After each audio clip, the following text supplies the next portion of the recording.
The princess Serene arrives in Kai to marry the prince and secure union between it and the kingdom of Teod.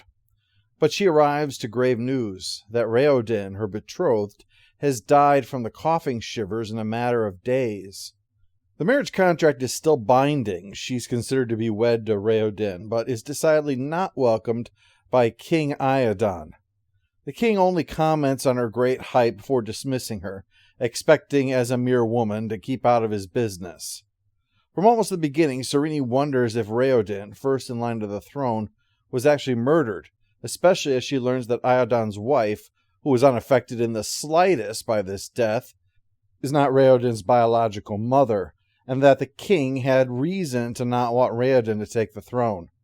From the beginning, Serene's view is towards cracking this court open and seeing all the moving pieces inside to know what best to do with it all. Serene is brought to the home of her wealthy uncle Kiin, including meeting his children, and while there's bad blood between Kiin and her father, Serene likes him. Lukel, his eldest son, was Hrathen's best friend, and is so able to explain things to her about the way things are in this kingdom, and of what had happened. When the Rheod struck the Elantrians, it was the servants that turned against them first, and soon there was a purging, burning or beheading their former masters, despite assertions that they were not unkind overlords. In fact, they had to strike a deal with the Merchants Guild not to give away truly valuable things. They had the ability to turn garbage into delicious food. You can insert your own McDonald's gag there. But the point is that they had to strike a deal because they were willing to do this and just give it away to people. So having some means for the merchants to still be able to make money and stay in business was necessary.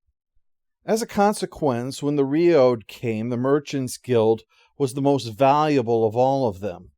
And since Iadon was head of that guild, he was in the best position to declare himself king. He hired mercenaries to seize land from the commoners and created a feudal system. He raised the merchants up to nobility and set up a value that wealth reflected one's social position in society, while the commoners were reduced to little more than serfs. To Serene's horror, she witnessed a case before Iadon of a serf being separated from his wife and child because he had fled from his noble's land and was caught and forced to work on another's. That the serfs are effectively slaves and treated as such, traded around as if they were some kind of plow. She could see Iadon is neither a wise nor a just king.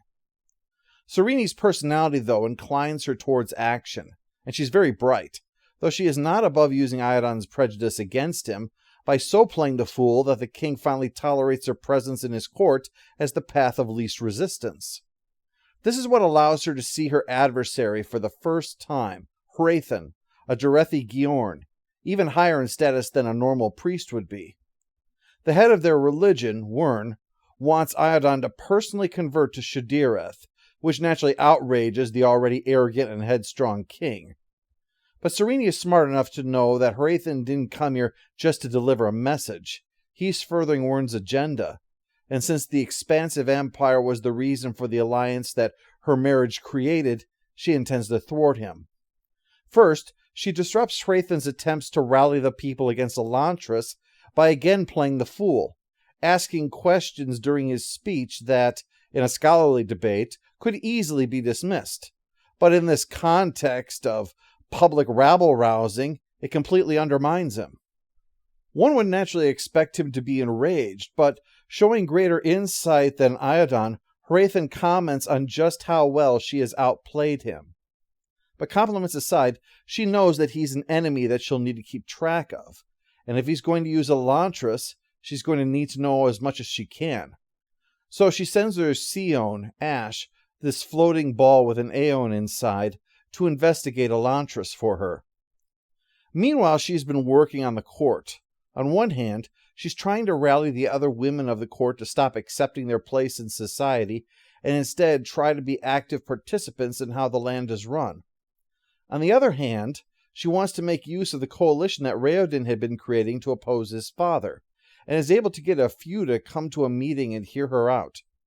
Their goal is to remove Iadon's system that says wealth determines one's title and status, and eventually they agree to work with her. But there is a clash between these events, as part of toughening the women up, Serene tried to introduce them to fencing.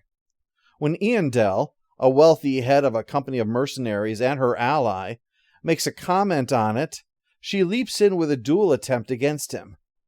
Eondel soon allows her to win, and Serene realizes that in her haste, she's forced him to choose between that or beating and then undermining her in the eyes of her fellow conspirators, and she feels stupid. Humiliating her enemies is fine, but she shouldn't be humiliating those who are supposed to be on her side. Her enemies are even more of a problem than she'd thought. Speaking with her father through their Sions, they allow a sort of FaceTime interface over distance. Serene learns that Hrathen was in the nation of Duladel before there was a revolution, and not against a throne, against a republic government, and then it joined the empire. Now Wyrn is recalled the ambassador to Teod, a sure sign that he has set his sights on their kingdom now, and the king reluctantly admits to Serene that if push comes to shove, he'll convert to Shadireth to spare his people's lives. Better to hand the kingdom to Wyrn than to have them decimated by war and have him take it anyway. He also says that Iadon is in a pickle. Wyrn has been sinking his merchant vessels on one hand, while on the other giving money to Telron, one of Erolon nobility. With the money Iadon is losing and that Telron is gaining, it's apparent that, by his own idiot rules, Iadon is going to be ousted from the throne and a puppet of Wyrn put in his place. Serene tries to resolve this all efficiently. She learned that she needs to perform a widow's trial to show the love for her dead husband. She explains to the nobles that for now they need to prop up Iadon's rule, so she arranges a trade deal with Teod to ensure that the king has the funds to stay on the throne, and to make sure he doesn't refuse the offer, suspecting a trap of her. She says that there's a price for this. He has to allow her to give food to the Elantrians for her widow's trial. This will publicly demonstrate her generosity, show the people the Elantrians should be pitied rather than feared, allow the women to participate in something further outside their comfort zone, and literally place Iadon in her debt. She knows about the 3 gangs in the city, but is surprised to see this one called Spirit, who plays the role of lackey, but she soon suspects is the actual tyrant of the city. Because it's in the best interest of her mission that it goes smoothly, she offers to bribe the rulers to not disrupt their efforts to share out food. She's surprised at the practical list of items, like cloth and metal, that is demanded, but in keeping with her nature, ensures that while it technically meets specifications, it's not great stuff. The cloth, for instance, is hideous. She also wants to know exactly what Spirit is up to, but Ash points out that maybe with everything that she is trying to accomplish right now, she should let one mystery go. Well, Serene won't have it. She's a practical woman most of the time, but there are some things that she just can't let go of. Of course, what she doesn't know is that Spirit is in fact her supposedly dead husband Rhéoden, who, while aghast that her food plans are undermining his own work, is impressed by her guile. While Serene has repeatedly reflected on how unappealing she would be to any man as a wife, Rhéoden finds himself ever more amazed and drawn to her. He's made several other discoveries along the way, some the hard way. One is that the beast men are nothing of the kind. The fact that they are overwhelming and stealing weapons from Rhéoden's men shows that they are still reasoning beneath their outward appearance. In another, he tells of a case of a woman being improperly healed that he's read about.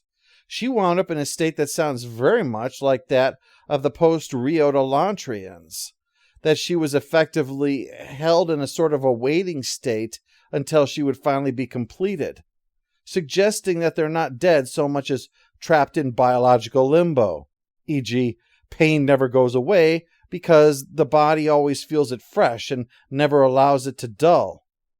He also finally learns how a simple farmer, like Galladon, could know all the things that he does. He was the son of an Elantrian. It's how he knew of the study and why he's so protective of it. It had belonged to his father, a scholar. Finally, Rhéoden realizes what one of the babbling Hoid meant when he kept gibbering beautiful, that he was one of the pre-Riot Elantrians, a survivor of the culling 10 years ago. With their help, he leads them to a meeting house where an Aeon reveals a hidden stairwell leading to a room with murals of Elantrians and a room full of books. But what's most notable is that there is no slime anywhere in sight down here. Beyond, there's a path leading to a lake where the old man is able to lie in the water and escape his pain by sort of dissolving into it. Meanwhile, Ash has found out what's really going on in Elantris. Previously, most of what he'd learned had been from guards who weren't up on current events. But now he knows that Spirit is the one really running things in there. While Spirit is probably the least important problem Serene has, he's one of only 2 fascinating political animals that she's managed to find in this kingdom. But the other, however much there is mutual respect in ability, Hrathen is far more dangerous. The game with him is for the highest stakes of all, a kingdom, possibly even 2. With the character of Serene, Sanderson is able to put forth a flawed but quite capable character. If there was ever someone who epitomized the idea that problems are really challenges, it's Serene, as each one that comes along is a chance for her to attempt to outmaneuver someone else, someone who usually is in a much better position. This instinct backfires with the duel, though, suggesting this is an intrinsic part of her character, even if it wasn't always practical.